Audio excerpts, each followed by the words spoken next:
Let's go road tripping. We'll breathe the mountain air. Road Trippin' is sponsored by Bob's Market and Greenhouses Incorporated.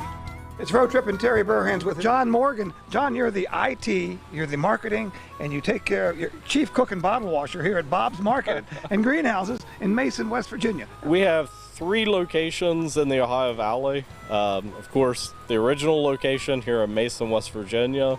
We also have a location in Gallipolis, Ohio, and also Belpre, Ohio. Our hours vary based off of the season, so if you head over to our website at bobsmarket.com, you can find the hours for each location. We produce all of our soil here on site.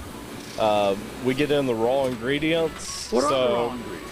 So we get in peat moss and vermiculite, and then we add in smaller things like a starter charge of fertilizer, and we mix it all according to what we're growing. Different strengths. Yeah, so different recipes for different plants. Every Tuesday at 5 p.m. we have a live broadcast. We call it Bob's Live, and it's on Facebook and YouTube, but the easiest way to find it is on our website at bobsmarket.com/live. And it's you talking agriculture, plants, everything that has to do with Bob's Market. Yeah, we cover different gardening projects, what's happening here in the greenhouse, and then we also travel to some different locations. Let's go road tripping to Bob's Market in Mason, West Virginia. Let's go road tripping.